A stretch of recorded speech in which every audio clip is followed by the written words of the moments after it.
ఉషోదయం ప్రేమించు కాపరి ఉషా కిరణాలు ఉదయకాలపు వాక్య ధ్యానమునకు మిమ్మల్ని ఆహ్వానిస్తున్నాం. ప్రార్థన. మమ్మల్ని మిక్కిలిగా ప్రేమిస్తున్న పరలోకపు తండ్రి, ఉదయకాల సమయానికై స్తోత్రములు చెల్లించుకుంటున్నాం.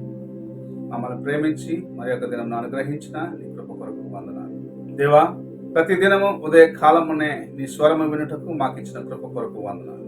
ఈ ఉదయకాలమున మమ్మల్ని వాక్యం చేత తృప్తిపరచమని, కార్యక్రమం వీక్షిస్తున్న ప్రతి ఒక్కరిని ఆశీర్వదించి నడిపించమని యేసు పరిశుద్ధ నామమున అడిగి వేడుకుంటున్నాను పరమ తండ్రి, ఆమేన్. ఈ ఉదయకాలపు వాక్య భాగము దినవృత్తాంతములు మొదటి గ్రంథము 14వ అధ్యాయము 9వ వచనము నుండి 12వ వచనం వరకున్న వాక్య భాగమును చదువుకుందాం. ఫిలిస్తీయులు వచ్చి రెఫాయిముల లోయలో దిగిరి, ఫిలిస్తీయులందరి మీదికి నేను పోయిన ఎడల నీవు వారిని నా చేతికి అప్పగించుదువా అని దావీదు దేవుని యొద్ద విచారణ చేయగా, యెహోవా పొమ్ము, నేను వారిని నీ చేతికి అప్పగించదని సెలవిచ్చెను. వారు బయల్పే రాజ్యమునకు వచ్చినప్పుడు దావీదు అచటి వారిని హతము చేసి జల ప్రవాహములు కొట్టుకొని పోవునట్లు యెహోవా నా శత్రువులను నా ఎదుట నిలవకుండా నాశనము చేసుకొని ఆ స్థలమునకు బయల్పే రాజ్యము అను పేరు పెట్టెను. వారు అచట తమ దేవతలను విడిచిపెట్టి పోగా వాటిని అగ్ని చేత కాల్చివేయవలెనని దావీదు సెలవిచ్చెను. మనము చదివిన వాక్య భాగంలో దావీదు మహారాజు యెరూషలేములో స్థిరపరచబడే కార్యము, ఆయన యెరూషలేములో రాజుగా అభిషేకించబడినాడని వినిన ఫిలిస్తీయులు ఆయన పైకి దండెత్తుకొని వచ్చిన కార్యమును చూడగలము. అయితే దావీదు మహారాజు యొక్క జీవితంలో ఆయన ఎన్నడూ దేవుని కృపను మర్చిన వాడిగా, దేవుని యొక్క సహాయమును మర్చిన వాడిగా లేడు అనేది ఈ కార్యం మనకు మరలా జ్ఞాపకం చేస్తున్నది. ప్రతి కార్యములో దేవుని సహాయం కోసము ఆయన అడిగి ఆయన సహాయమును పొందుకున్న జీవితమును మనం చూడగలము. ఈ ఉదయకాలములో కూడా మనము చదివిన వాక్య భాగంలో ఫిలిస్తీన్ల పైకి నేను వెళ్ళినట్లయితే వారిని జయించగలనా అని యెహోవా దగ్గర దావీదు మహారాజు అడగటం చూస్తూ ఉన్నాం. నీ శత్రువు పైకి నీవు జయము పొందాలని ఆశించినట్లయితే మూల సూత్రమును ఇక్కడ దావీదు మహారాజు మనకు నేర్పిస్తాడు. అదేమిటంటే, ప్రతి కార్యముకు ముందు దేవుని చిత్తమును తెలుసుకోవాలి. ప్రతి కార్యమునకు ముందు దేవుని సహాయమును కోరుకోవాలి.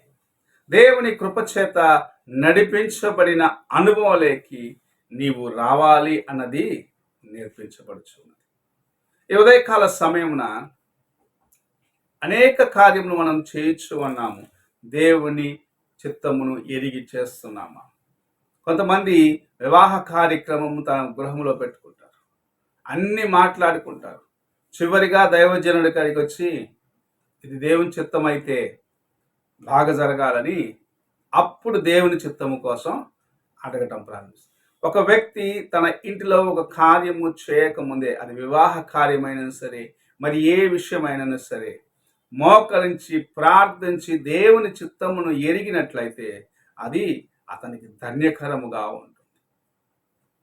దేవుని చిత్తమును ఎరగకుండా నీవే ఒక నిర్ణయంను తీసుకున్నట్లయితే నిజముగా ఆ కార్యములో అనేకమైన ఆటంకములను, ఓటమిని చూసేదానికి కారణముగా మార్చబడుతుంది. ఈ ఉదయకాలమున దావీదు మహారాజు తన జీవితములో ఎన్నడూ దేవుని కృపకు లేకుంటే దేవుని యొక్క చిత్తమునకు విరోధముగా వెళ్ళడానికి ఇష్టపడని వాడిగా జీవించినది మనకు ప్రభువు చూపిస్తూ ఉన్నాడు. అలాగనే నీవును దేవుని చిత్తమును ఎరిగి దేవుని చిత్త ప్రకారము నడుచుకున్నట్లయితే తనకు ముందు ఉన్న శత్రువులు ఫిలిస్తీయులు ఆయన జయించాలని అనేక రీతిగా తమ యొక్క ప్రయత్నాలు చేసినప్పటికీ వారి మధ్యలో దావీదుకు దేవుని యొక్క భద్రత ఇవ్వబడినది. ఆయన కంచె వేసినాడు, శత్రువులను జయించేదానికి ఆయనకు బలమును ఇచ్చినాడు అన్నది మనము చూడగలం. నీవు కూడా నీ శత్రువు ఆయన అపవాదిని జయించాలంటే దేవుని యొక్క సహాయము నీకు అవసరమై ఉన్నది. దేవుని చిత్తముని ఎరిగి దేవుని యొక్క కృపకు లోబడినట్లయితే, అనగా దేవుని యొక్క కృపను నీవు అనుభవించినట్లయితే ఆయన నీకు తోడుగా ఉండి నిన్ను నడిపించాలని ఆశిస్తూ ఉన్నాడు.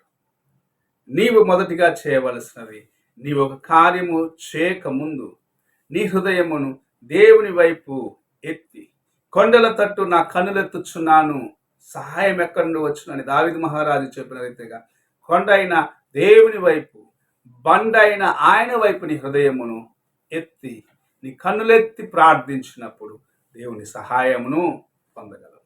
ఈ ఉదయ కాలమున ప్రభు ఆయన వైపు కన్నులెత్తడానికి మనల్ని ఆహ్వానిస్తూ ఉన్నాడు. ఆయన వైపు చూసి ఆయన యొక్క కృపను పొందుకొని జయ జీవితంను కలిగి ఉండేదానికి ప్రయత్నిద్దాం. ప్రార్థన చేసుకుందాం.